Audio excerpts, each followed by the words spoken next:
Take the chisel of awareness. This is episode 9, Dimension 5, Direct Perception, Part 1. In the previous episodes, we've been exploring what it means to meet reality. We discovered that seeing is more than simply opening our eyes. It is possible to look without really seeing, it to hear without really listening, to encounter another human being while at the same time never truly meeting them. This led us to an important idea that we have returned to several times throughout the series, meeting the object. Whether the object is a person, a tree, a feeling, or even one of our own thoughts, meeting the object means staying with that what has appeared long enough for it to reveal itself. It does not require us to add anything to that object, nor does it mean that thought must never arise.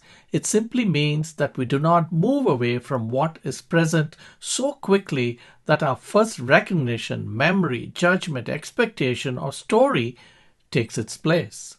Meeting the object, therefore, asks a simple question. Do I remain with what has appeared? Or has thought already replaced it with what I believe it means? That distinction remains central to everything that follows. But today we take one step further back. Before we can remain with an object, there must first be an encounter, a first contact, a first moment to which reality reaches us. That first contact is what this episode is all about. It is what we mean by direct perception. At first glance, meeting the object and direct perception may sound identical. They are closely related, but they are not the same. Direct perception is the immediate contact with what appears. Meeting the object is allowing that contact to continue. Imagine someone knocks on your front door. You open it. For a brief moment, there is simply another human being standing there. Before you remember who they are, before you decide what they want, before you recall the last conversation you had, there is the first encounter. That is direct perception. Then something else becomes possible. You may remain with the person who is actually standing before you. You allow their expression, their words, and their presence to reveal more of what is here. You do not immediately allow memory to complete the person or interpretation to complete the situation. That is meeting the object. Direct perception is the beginning. Meeting the object is a continuation of that beginning. One is the doorway. The other is staying long enough to discover what is in the room. Consider a piece of music. The first notes reach your ears. That is direct perception. You continue listening as the melody unfolds, without allowing the first name, comparison, or memory to become the whole experience. That is meeting the music. Or imagine watching a sunset. The first colors reach your eyes. That is direct perception. You remain with the changing light as it unfolds rather than allowing the word sunset, beautiful, or I should take a photograph to end the meeting. That is meeting the object. The two belong together. Without direct perception, there is nothing to meet.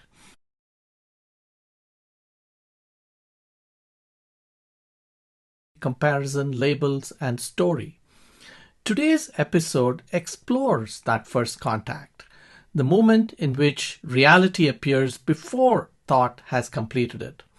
It explores what happens next, when recognition arrives, when memory steps in, when comparison begins, when labels and preferences start shaping what is seen. None of those movements is inherently wrong. They are among the mind's most useful capacities, but they begin after reality has already arrived. And perhaps if we begin to notice that first contact and remain with it just a little longer, we may discover something that has been quietly available throughout our lives. Reality arrives first. Thought follows. The difficulty is that thought follows so quickly that we often mistake what it adds for what was there from the beginning. One more clarification I'd like to add is that let us say direct perception was not there when meeting an object and it was overrun with memory of that object. Now, if you stay longer with that object, you are not actually seeing that object because it's been overrun with memory, but you're just collecting more information that has been corrupted by memory. So you really are not meeting the object. So until direct perception is not corrupted by memory, meeting the object will also be corrupted by memory. Therefore, direct perception needs to be looked at in detail before the true meeting of the object can happen. So now we enter the next section, which is meeting before knowing.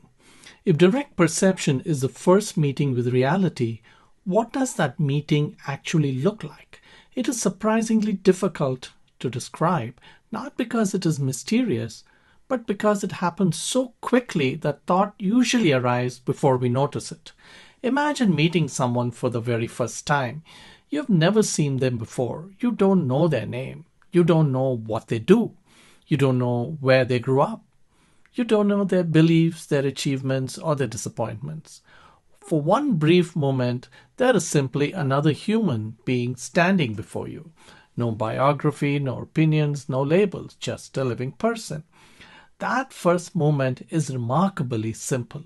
It is not yet filled with conclusions. It is simply a meeting.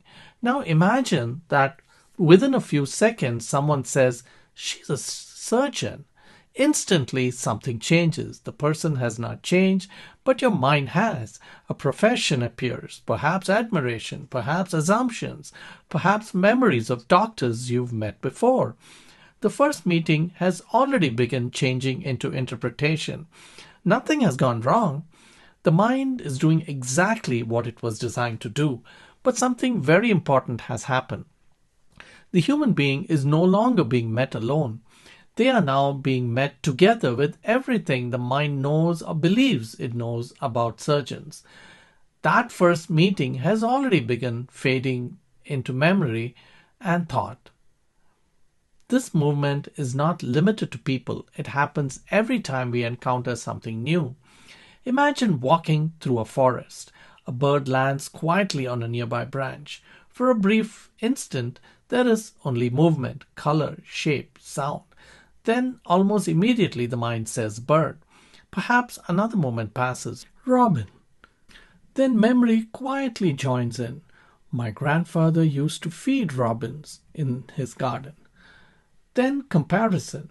The birds near my house are much smaller. Then preference. I've always liked robins. Nothing about the bird has changed. The bird is still sitting on the branch. Yet our experience of it has changed dramatically. The simple meeting has become surrounded by recognition, memory, comparison, and story. Many years ago, the philosopher Jiddu Krishnamurti made an observation that puzzled me for a long time. He said, "The day you teach the child the name of a bird, the child will never see the bird again." When I first heard those words, I thought they couldn't be possibly right. Surely names are useful. Without names, we couldn't communicate, we couldn't ask directions, we couldn't learn, we couldn't describe the world. And of course, that's true. Krishnamurti wasn't criticizing language. He was pointing towards something much subtler. Imagine a young child seeing a bird for the very first time. There is no name, no category, no expectation, only movement, color, curiosity, wonder. The child doesn't ask whether the bird is common or rare, beautiful or ordinary, useful or useless. The child simply watches. Then someone says, "That's a robin." From that moment onwards, something extraordinary begins happening. The next time the bird appears, the mind recognizes it almost instantly. Robin. Recognition is one of the mind's greatest achievements, but it also changes the quality of the encounter. The word quietly arrives before the wonder has fully unfolded. I remember watching a small child in a park one afternoon. The playground was full of children. Parents were talking, dogs were running, bicycles passed by, but one little boy seemed completely unaware of any of it. He had discovered an ant. For several minutes he followed its tiny journey across the pavement. The ant disappeared beneath the leaf. It emerged again, changed direction, stopped, picked up something larger than itself. To everyone else, almost nothing was happening. To that child, an entire universe had opened.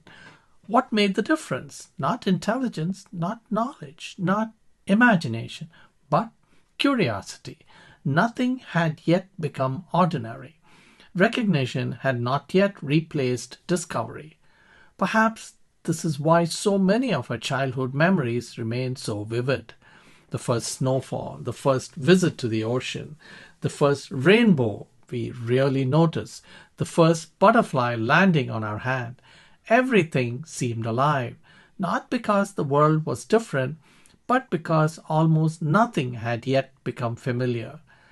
Adults often say that children find wonder in ordinary things.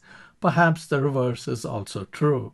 Adults often stop finding wonder because ordinary things have become too familiar. This is one of the quiet paradoxes of being human. The more we know, the less we sometimes see. Knowledge is not the problem. Knowledge is essential. Recognition is essential. Memory is essential. The invitation is not to become less knowledgeable. It is simply to notice that there is always a brief meeting before knowledge arrives. And perhaps every now and then we can allow that meeting to last just a little longer. Because reality is never encountered as a label. Reality is encountered first and only then described by a label. Now let us reflect on this section, which is meeting before knowing. Think about something you have seen every day for years. Perhaps it's the tree outside your home, the coffee mug you use every morning, or the face of someone you love. Ask yourself, when was the last time I actually met this? Instead of simply recognizing it. You may discover that familiarity has not yet exhausted reality. It has only shortened your curiosity. And the single takeaway for this section, which is meeting before knowing, is every act of recognition begins with the moment of direct meeting. The invitation is not to reject recognition, but to notice the meeting before recognition quietly takes its place. Now let us enter the next section, which is about recognition, the mind's remarkable gift.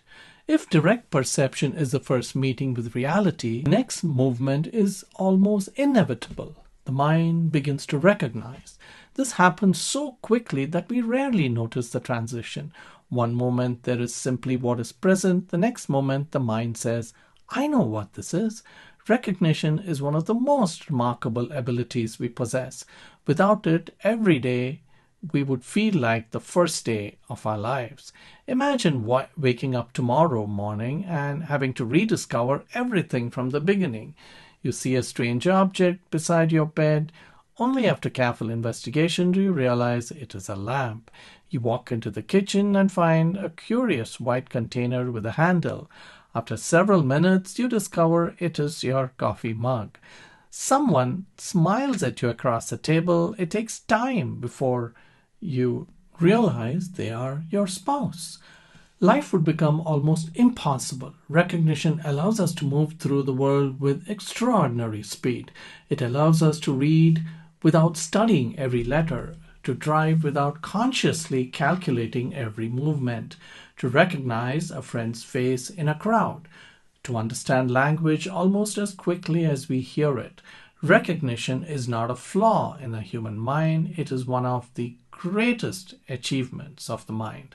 The difficulty begins only when recognition convinces us that it has completed the act of seeing.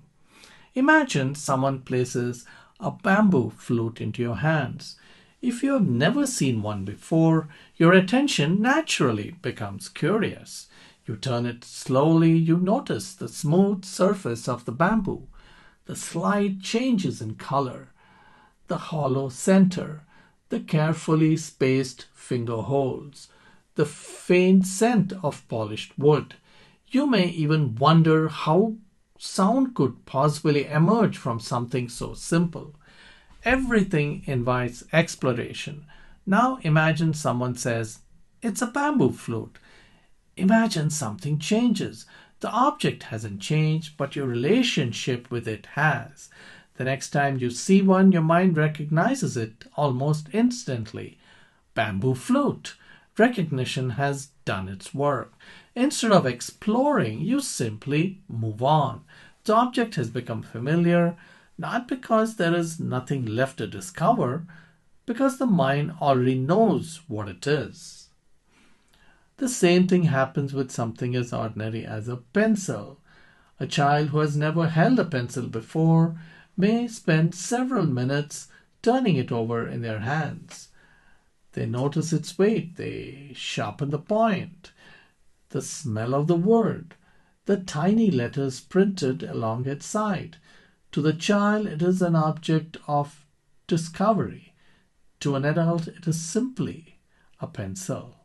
Recognition is so immediate that curiosity often never has the chance to awaken. Or consider your mobile phone. How many times have you picked it up today? Did you really see it? Or did your hand simply reach for something your mind had already finished noticing years ago? The phone may have tiny scratches that were not there yesterday. The light may fall differently across its surface. The case may have begun to wear. Yet recognize quietly says, "I already know," and curiosity steps aside. This doesn't happen only with objects, it happens with places, with music, with books, and perhaps most importantly with people. How often do we believe we already know someone simply because we have known them for many years?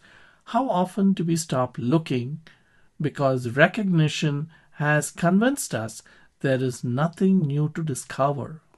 Yet people are changing every day, just as we are. The person sitting across from you today is not exactly the same person you met yesterday. Nor are you. Recognition is useful, but life continues unfolding beyond what recognition can capture. This is why direct perception and recognition are not opposites. They are partners. Direct perception introduces us to reality. Recognition helps us live within it. The problem begins only when recognition quietly replaces the meeting instead of following it. Perhaps the invitation is not to stop recognizing, it is to allow recognition to arrive without allowing it to bring curiosity to an end. For every movement is new, even when what appears seems wonderfully familiar. Now let us reflect on this section about recognition. Think about someone you see every day, a partner, a colleague, a neighbor, a close friend. When you meet them tomorrow, notice how quickly the mind says, "I know this person." Then ask yourself, what might I notice if I met them as they are today, rather than as I remember them yesterday? Now let us look at the single takeaway from this section on recognition. Recognition makes life possible. So now we're entering the next section, which is about what the mind adds. If recognition were the end of the story, direct perception would not be very difficult.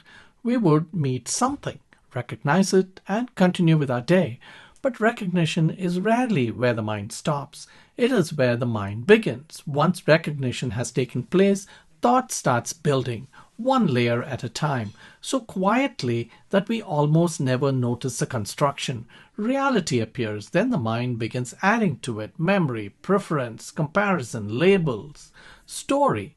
By the end of this movement, we often find ourselves responding not to what is actually present, but to everything the mind has quietly placed around it. Imagine walking through a garden. A rose catches your eye. For one brief moment, there is simply color, light, shape, texture. Nothing has yet been concluded. Then recognition quietly arrives. Rose. The mind has identified what it is seeing. Recognition itself changes very little. The flower is still there, but almost immediately another layer appears. Memory. My grandfather grew roses, or perhaps these remind me of my wedding. The flower is no longer standing alone. The past has entered the present. Then preference quietly joins the experience. I prefer white roses. I've never liked roses. Lilies are much more beautiful. Notice what has happened. Nothing about the flower has changed, only a relationship to it. Preference has begun directing attention.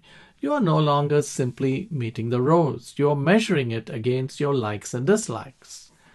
Next comes comparison. The roses in my own garden are larger. The ones I saw in Japan were more beautiful. This one hasn't fully opened. Again, comparison is not wrong. It helps us evaluate, learn, choose, but it also shifts our attention away from what is here towards something that is absent. The present moment is now being viewed through another moment. Then labels quietly appear. Garden rose, common variety, just another flower. Labels are useful. Without them, we wouldn't communicate easily. But every label simplifies. It gathers countless unique details beneath a single word. The more familiar the label becomes, the easier it is to stop looking. Finally, story begins. Flowers remind me how quickly beautiful things disappear. Nobody appreciates roses anymore. I should plant some in my own garden. Now the flower has almost disappeared behind the conversation taking place inside the mind. Reality is still present, but attention has become absorbed in everything surrounding it. This moment happens with astonishing speed, sometimes in less than a second. Because it happens so quickly, we experience it as one event. We believe we are simply seeing the rose. In fact, we are seeing the rose through memory, preference, comparison, labels, and story. The additions have become invisible. Exactly the same movement occurs when we meet another human being. Someone walks into the room. For a brief instant, there is simply another person. Then recognition. That's my manager. Then memory. Last week she criticized my report. Then preference. I don't enjoy working with her. Then comparison. My previous manager was much kinder. Then labels. She is difficult. She is demanding. She is controlling. Finally, the story. This meeting isn't going to go well. Notice how little of this has come from the present moment. The person has barely spoken, yet an entire psychological world has already been constructed. The body begins responding to the story rather than to the human being standing in front of us. The same movement unfolds in our relationships. A friend doesn't reply to a message. The direct perception is remarkably simple. The message has not been answered. That is all. Then recognition. This is unusual. Then memory. This happened last month. Then preference.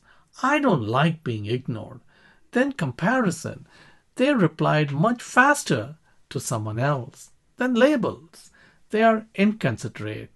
Then lastly, the story. Perhaps they are upset with me.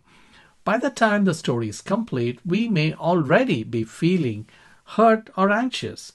Hours later, we discover their phone battery died. The story felt completely real.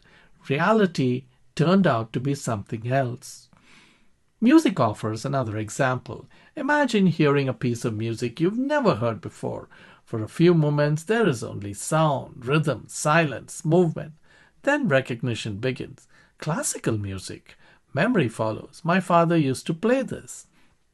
Then preference. I've always preferred jazz. Then comparison. The orchestra I heard last year was better. Then finally story. This reminds me of my university. The music has continued uninterrupted. Only one relationship to it has changed.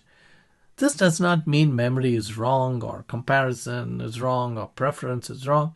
Each has an important place. Memory allows us to learn. Comparison allows us to choose. Preference gives direction to our lives. Stories help us organize experience. The difficulty begins only when we forget that these are additions. They become so familiar that we mistake them for reality itself. Perhaps this is one of the quietest discoveries we can make. Reality never disappears. The rose is still there, the music is still playing, the friend is still sitting across from us, the person is still speaking. Reality remains remarkably patient. It is we who become occupied with everything the mind has gathered around it. And perhaps learning to see reality begins with recognizing that gathering while it is happening. Not to stop it, not to judge it, simply to see it. Because what is seen clearly no longer has to remain invisible. So now let us reflect on this section, which is about what the mind adds. Think about a recent conversation that stayed with you. Can you separate what actually happened from what the mind gradually added? What did you directly observe? What memories entered? What preferences shaped your reaction? What comparisons appeared? What labels formed? And finally, what story eventually took over? Notice that none of these additions are wrong. They are simply different from the event itself. Seeing that distinction is already a different way of seeing. Now let's look at the single takeaway from the section, which is about what the mind adds. Reality appears first, then the mind begins adding to it. The more clearly we see those additions, the more clearly we begin to see reality itself. Now we move into our next section, the inner world. So far we've been exploring direct perception through things that exist outside us. A bird perched on a branch, a rose in a garden, a bamboo flute, a familiar coffee mug, another human being. These examples are helpful because they allow us to see the movement of the mind more easily. But the same movement does not stop at the outer world. It continues within us. In many ways, the inner world is where direct perception becomes even more important. Because while it is relatively easy to distinguish ourselves from a rose or a bamboo flute, it is much harder to distinguish ourselves from our own thoughts and emotions. When anger appears, we say, I am angry. When fear appears, I am afraid. When sadness arrives, I am sad. The experience feels so immediate and so personal that we rarely pause to ask a simple question. What am I actually seeing? Imagine that someone criticizes your work. Perhaps it happens during a meeting. Perhaps it's only a brief comment. Before a single thought appears, something happens within the body. Your stomach tightens. Your chest contracts. Your breathing changes. Your jaw becomes tense. These are direct experiences. Nothing has yet been explained. Nothing has yet been judged. There is simply a movement within the body. Then almost immediately thought appears. He doesn't appreciate me. She always finds fault. I've never been good enough for her. Next time I'll prove them wrong. Notice what has happened. The original experience was simple. The body reacted. Then the mind began explaining the reaction. Before long, most of our attention is no longer on the feeling itself. It is on the explanation. Fear unfolds in much the same way. Imagine you're waiting outside an interview room. Your name has not yet been called. You notice your heart beating faster. Your palms feel slightly damp. Your breathing becomes shallow. These are direct experiences. Then thought quietly enters. What if I fail? What if they ask something I can't answer? What if I embarrass myself? Soon the mind is no longer meeting fear. It is imagining futures. It is rehearsing conversations. It is predicting outcomes that have not yet happened. Fear has become a story about tomorrow. Yet before all of that, there was simply a tightening in the body, a living experience. Sadness follows the same pattern. Something happens, or perhaps nothing obvious happens at all. A heaviness appears. The body slows. There is a quiet ache somewhere within. For a brief moment, sadness is simply present. Then the mind begins searching. Why do I feel this way? Maybe it's because, and gradually an explanation forms. Perhaps the explanation is accurate. Perhaps it isn't. Either way, the mind has already moved away from the experience itself. We become absorbed in understanding sadness rather than meeting it. Loneliness offers another example. Usually, loneliness immediately reaches outward. Nobody understands me. I need someone. I've been left out. Very quickly, loneliness becomes a story about other people. But before these thoughts arise, there is already an experience, perhaps a feeling of emptiness, a longing, a contraction somewhere in the chest. Can loneliness itself be met before the mind begins explaining what it means? Even thought itself can become an object of perception. Ordinarily, we live from thought. A thought appears and we immediately continue thinking. One thought leads to another, then another. Soon we are carried into an entire conversation taking place inside our own minds. But what happens if we become curious? Instead of following the thought, can we simply notice that it has appeared? Almost as though we were watching a bird fly across the sky. The thought comes, it remains for a while, then another thought arrives. Without realizing it, we have discovered something remarkable. Thought itself can be observed. It is no longer only the place from which we observe. This brings us to one of the most important distinctions in learning to see reality. There is a difference between feeling an emotion and thinking about that emotion. Imagine someone speaks harshly to you. There is an immediate tightening in the chest, perhaps a warmth in the face, a heaviness in the stomach. That is the feeling. Then thought begins. Why did they say that? They've never respected me. I should have answered differently. Now there are two movements taking place, the experience itself and the mind's interpretation of the experience. Most of our psychological suffering does not come from the original feeling. It comes from becoming completely absorbed in the story that follows. The feeling may last only a few moments. The story can continue for days, sometimes even for years. None of this means we should stop thinking. Thought has an important place. Understanding has an important place. Reflection has an important place also. The invitation is much simpler. Can we meet the experience before we explain it? Can we notice fear before predicting the future? Can we notice anger before building a case against someone? Can we notice sadness before turning it into an autobiography? Can we notice a thought before automatically believing it? The experience itself may be quieter than we imagine. It is often the story that makes it seem overwhelming. Perhaps this is one of the greatest discoveries of direct perception.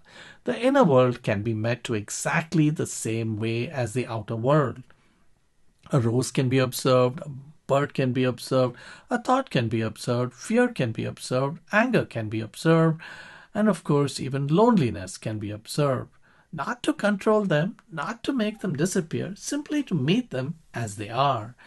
And perhaps that is where a different relationship with ourselves begins.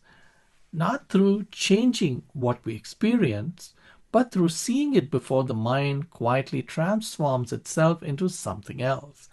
Now let us reflect on this section on the inner world.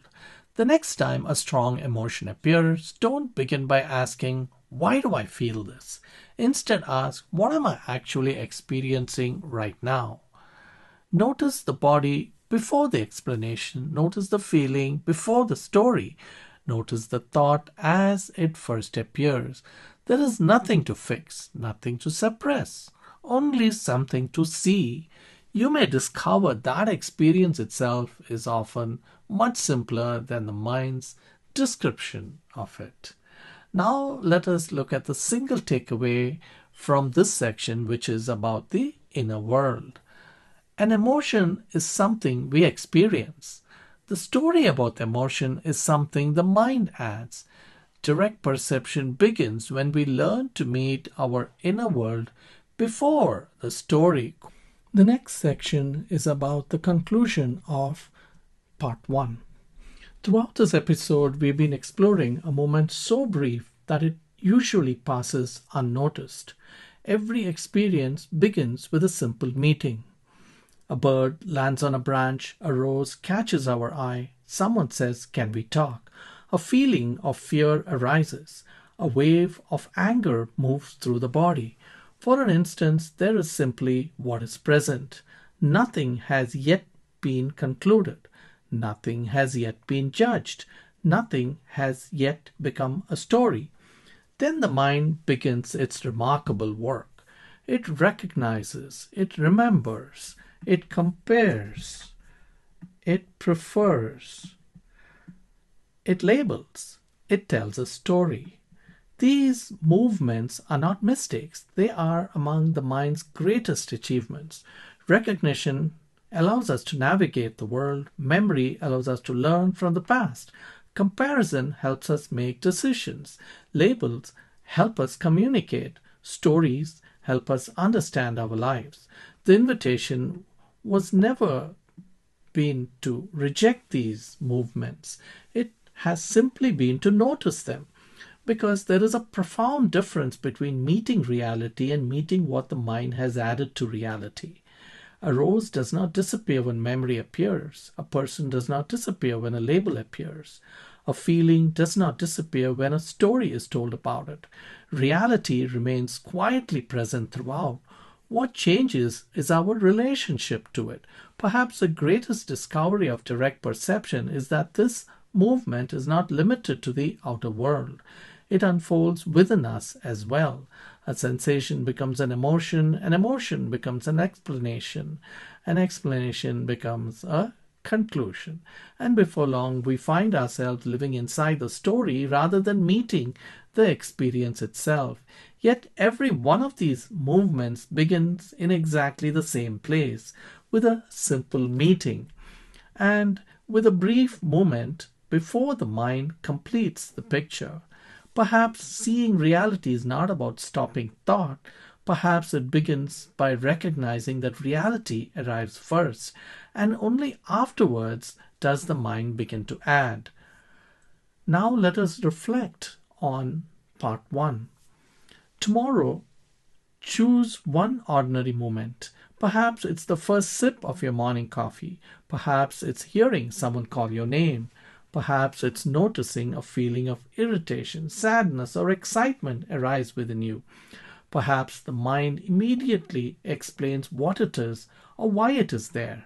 Pause for just a moment. Simply notice what is directly present and ask yourself, what am I actually meeting right now? And what has my mind already added? There is no need to stop thought or change the experience. Simply become interested in the movement. You may discover that reality is often much simpler and much richer than the stories that quickly gather around it. So, what is the single takeaway from part 1? Direct perception is meeting reality outside us and within us, before the mind quietly begins completing the picture.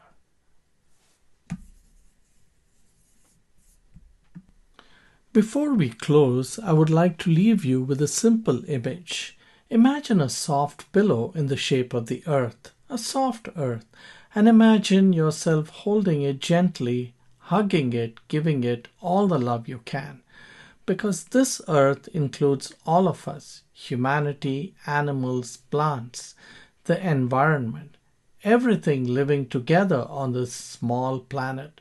Perhaps from time to time we can return to this image, a soft earth held with care. If you found something meaningful in this episode, please tell others about it. This is first steps to seeing reality, and perhaps the first step is simply to begin noticing. Thank you for listening. Take the chisel away.